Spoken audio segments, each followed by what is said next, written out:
Price Lord. தேவ ஜனமே, இன்னைக்கான தேவ வார்த்தை மல்கியா 4வது அதிகாரம் 2வது வசனம். ஆனாலும் என் நாமத்திற்கும் பயப்படுகின்ற உங்கள் மேலே நீதியின் சூரியனை உதிக்கும், அதன் செட்டுகளின் கீழே ஆரோக்கியம் இருக்கும்.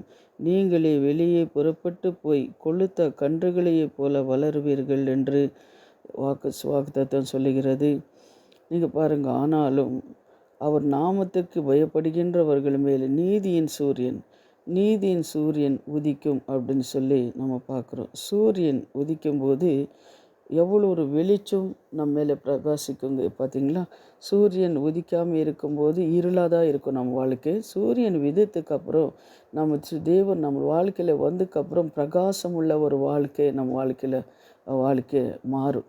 ஏன்னா நம்ம இருளாக இருந்தால் நம்மளை தேவன் என்ன பண்ணுறார், வெளிச்சத்துக்கு கொண்டு வந்தார். அப்போ அந்த வெளிச்சத்தின் பிள்ளைங்களாக நாம் இருக்கிறோம். இப்போது எல்லா ஜனங்களுக்கும் நம்ம வெளிச்சத்தை கொடுக்குறவங்களாக நாம் இருக்கிறோம். ஆனால் எல்லா ஜனங்களும் நேசிக்கிறவங்களாக நாம் இருக்கிறோமா? எல்லா ஜனங்களும் மேலே அன்பு கூறுகிறவர்களாக நாம் இருக்கிறோமா? இது சூரியனை போல இந்த உலகத்தில் நம்ம பிரகாசித்து கொண்டு இருக்கிறோமா? எல்லாருக்கும் வெளிச்சத்தை கொடுக்குறோமா அப்படின்னு சொல்லி நம்ம நினச்சி பார்க்கும்போது நம்ம அப்படி தான் இருக்கணும். அப்படி இல்லைன்னா கூட நம்ம என்ன பண்ணணும், இனிமேலாவது தேவனே இந்த உலகத்துக்கு இயேசு கிறிஸ்தே சொல்லியிருக்கார், இந்த உலகத்தில் உப்பாக வெளிச்சமாக வெளிக்காக நீங்கள் இருங்கள் அப்படின்னு சொல்லி தேவனை சொல்லியிருக்கிறார். அதுபோல் தான் இந்த உலகத்தில் நம்ம உப்பாக வெளிச்சமாக வெளிக்காக நம்ம இருக்கணும். சூரியன் நம்ம மேலே எப்பொழுதும் உதிக்கணும். 28 வருஷமாக இருந்தால் அந்த மனிதனை பாருங்கள், திமிர்வாதக்காரன்.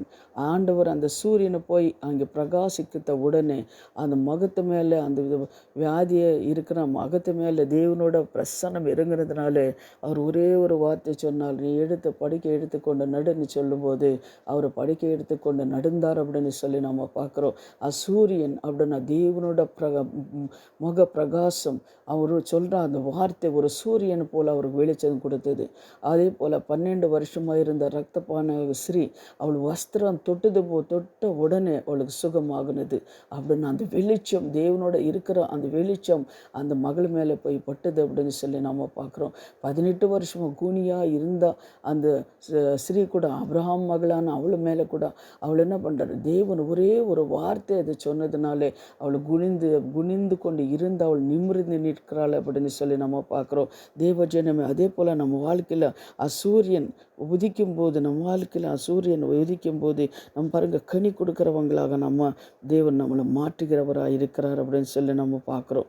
அதுபோல தான் நம்ம எல்லா காரியங்களிலும் சூரியனை போல உதிக்கிறவங்களாக நம்ம இருக்கணும். தேவன் சொன்னது போல் உப்பாக வெளிச்சமாக வெளிக்காக நம்ம இந்த உலகத்தில் நம்ம வாழ்கிறவங்களாக இருக்கணும்.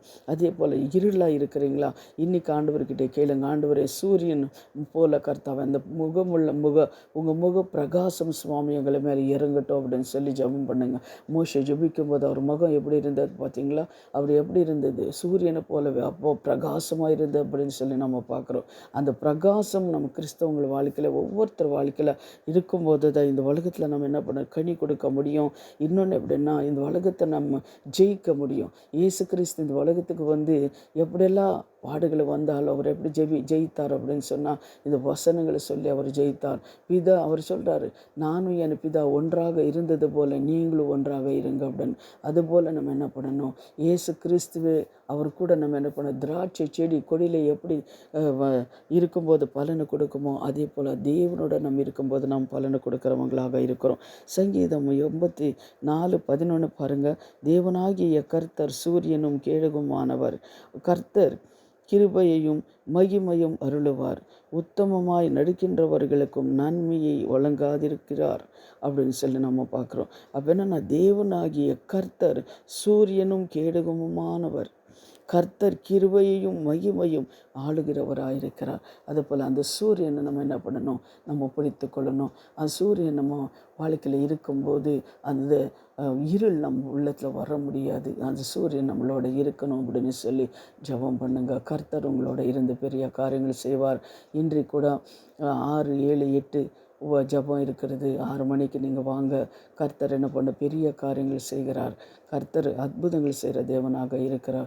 அவரை தேடும்போது நம்ம முகங்களை கூட எப்படி மோசே அவரை தேடும்போது அவர் முகம் பிரகாசமாக இருந்தது போல், அதுபோல் தேவனை நம்ம காலையில் மாலையில் தேடும்போது உங்கள் குடும்பம் உங்கள் முகங்கள் கூட பிரகாசமாக இருக்கும் அப்படின்னு சொல்லி நம்ம பார்க்குறோம். இப்போ நாம் ஜெபிக்கலாம்.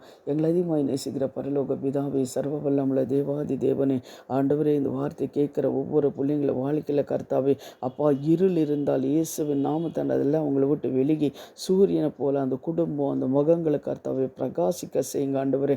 அவங்க ஜெபத்தில் கர்த்தாவே ஆண்டவரே வேத வசனத்தை வாசிக்கும் போது கூட சூரியனை போல் அவங்க கர்த்தாவே இந்த உலகத்தில் வெளிச்சம் கொடுக்குறவங்களாக மாறட்டு சுவாமி. அவங்களுக்கு தேவைகளை தேவனை சந்திங்க. அவங்களுக்கு காரியங்களெல்லாம் கர்த்தாவே என்னென்ன குறைப்பட்டிருக்குதோ அந்த குறைகளெல்லாம் இயேசுவின் நாமத்தை நீக்கி போடுங்கப்பா. இருளில் இருக்கிற அந்த ஜனங்களெல்லாம் வெளிச்சத்துக்கு வரட்டுமப்பா. இயேசுவின் நாமத்தினாலே அவங்க தேவைகளை சந்திங்கப்பா. இன்னைக்கு கர்த்தாவே நல்ல காரியங்களை செய்யட்டும். அவங்களை போகத்தையும் வருத்தியும் அவங்க பிரயாணங்களில் கூட இருங்க. பிறந்த நாள் வெட்டிங் டே இருந்தால் கூட பரிசுத்தாவியானவர் உங்கள் பரிசுத்தாவியானவரே கர்த்தா அவனு வெளிச்சம் அவங்கள மேலே கர்த்தா பிரகாசிக்கட்டும். ஏசையா நன்றி. இயேசுவின் நாமத்தில் ஜெபிக்கிறோம் என் ஜீவனுள்ள பிதாவே, ஆமேன். God bless you. கர்த்தர் ஆசீர்வதி.